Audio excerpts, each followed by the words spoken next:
Pisces and Bell people, I've laid your cards already, and it's a really interesting reading that we've got here. What I'm aiming to do here is try and unlock something for you. You're looking for how to partner with yourself and the world better, but you're fighting some victimized thoughts. So let's dive in, but there's a great end. So internally, you're in this stage of the Two of Pentacles, going backwards and forwards with something. He's juggling two types of existence, two types of ways of seeing the world, I want to say, seeing the rest of it. It's a stage card, so it indicates that it won't last forever. That's that line that Pamela Coleman Smith, who illustrated these, meant to mean it's like a phase, I think. He looks quite meditative, as if he's been doing it forever, so this might be something that you've had to grapple with for a long time. On the outside, it's making you act in these two separate ways. He was on his own, the Knight of Wands. Part of you is ready to go and take some risks and spread some seeds and have some fun and think about what you want. And it's a slightly unbalanced but super libidinous fun energy. I mean, we love him, but it might be what's making you feel anxious here. And then the other part of you worries that, because we had the Eight of Wands in reverse with the Three of Swords and the Seven of Swords. So it worries that your messages, that the way you communicate will disempower you, and that you can't, that there's an absence, a delay, a separation with the Three of Swords. It's as if you can't communicate, you can't get your message out into the world. Whereas this guy doesn't care a damn. He's just getting out into the world, whether you like it or not. And this other part of you, which I think you're juggling between these two, feels tongue-tied, disempowered, and sort of slightly deadened and heartbroken, whereas he's like got his eye on the main prize. Yeah, so I think that's the fight that's going on between you. And at the basis of the reading, the Four of Wands, how do you make a good home for yourself, a good marriage, a good partnership? How do you find a safe harbour, a safe place? You seem to be looking for that, because we see, let's see if anything jumps out at me here. It's interesting, these figures in the background look like they're slightly fighting today. They're having a bit of an altercation. It's like the fight between the two sides of yourself. Maybe what we're talking about with the Four of Wands is you finding a kind of stable structure where your more selfish aspects can be balanced, so that it doesn't feel that you have to gag yourself, that you're giving your power away, that you're either kind of free as a bird and rushing around and doing whatever you want, or you're feeling that you should chastise yourself because of these strong passions. And so I think that when I see those two characters fighting in the background, I think that's what you're trying to create a stable sort of structure with. Because in the recent past, we can see you alighting on something you want with the Three of Wands. It's to do with your passion. Yeah, this is to do with your passion, because we've got a lot of wands here. You squash your passion with your mind. And it's strange. There's another reading that came up this morning that was different, but sort of the same. It's Capricorn and Birdsong. I think it was Birdsong. Capricorn, anyway, you could look it up, which is to do with a similar sort of thing. Here, you know, there's such creative energy, and yet you feel it's stifled. Yes, that's it. Your creative energy, maybe you're a writer or something on social media, because look, it's bound upside down between giving your power away and a sort of absence, delay and separation. Your creative process needs to find its home, needs to find its stable structure, and it keeps it keeps being bound by your thoughts, because swords are thoughts. So you're giving your power away, and you're being unnecessarily heartbroken and negative, and you're not using your logic to break through this. But you want something, and you found it.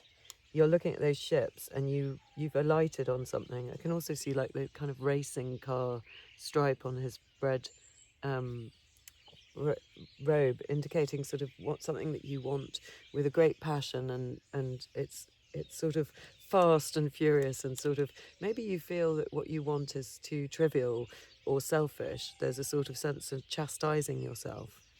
I don't know. Where it could lead to is feeling a bit burdened by your creative passions, head in them, missing your home that is there because you're so busy carrying them that if you don't put them down, you might miss the destination, the home. This is where we're trying to get you.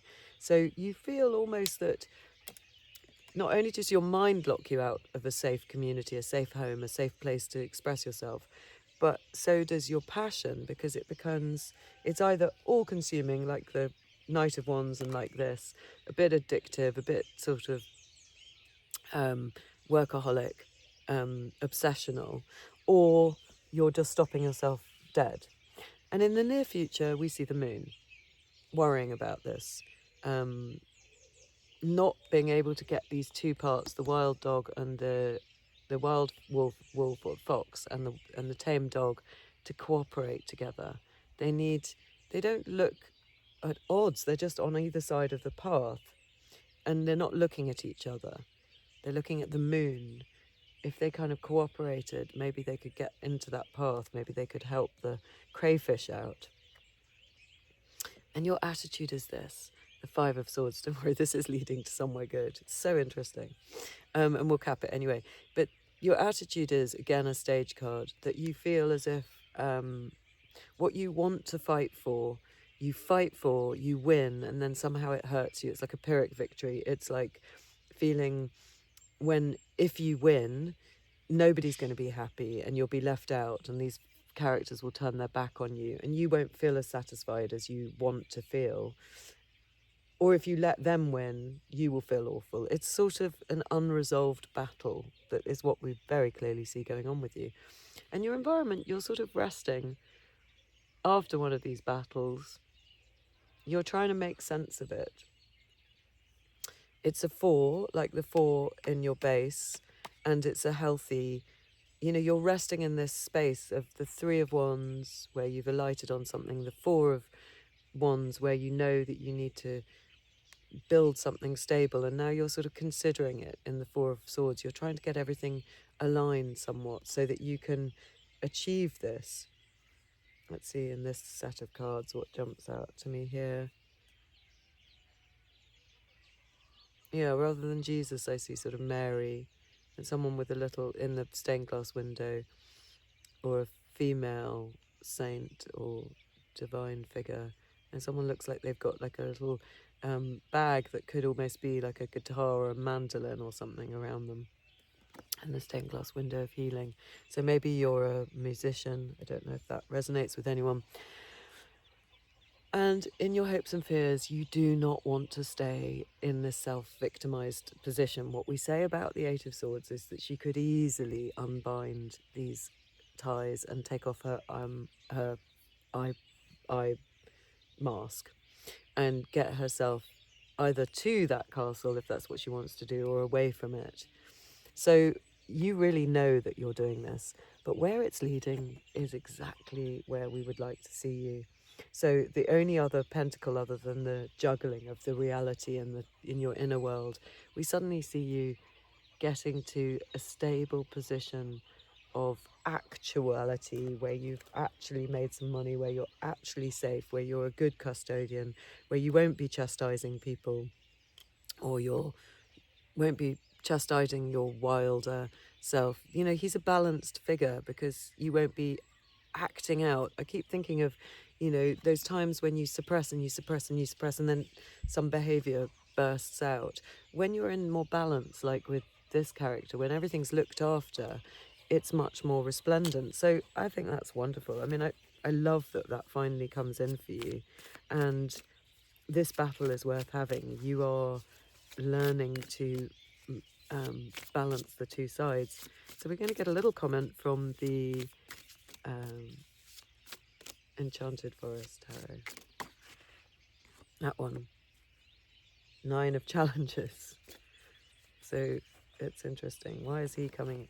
This is the other sort of worst case scenario card. Maybe it's got some advice for you. This is when you're up at night, dreaming of terrible things, and you can't get anything into perspective. We all know that feeling. It's a bit like the eight of challenges, nine of challenges. Fear, nightmare, helplessness, the dark night of the soul. Lost in the woods, the boy tucks himself... Oh, let's get some glasses on so I don't squint too much. Do you find that if you use glasses, your eyesight gets worse? I do. It's so annoying. Lost in the woods, the boy tucks himself as tightly as he can among the tree roots and prays he will be safe until morning. Everything he sees and hears is terrifying to him. He can't discern between what's a real threat and what is merely unfamiliar. The shining eyes, the creeping feet, the tiny cries. Oh, he shouldn't come to the wood at night. There is nothing to be done now but wait for daylight. The hours until then crawl by as he trembles helplessly in an inadequate refuge.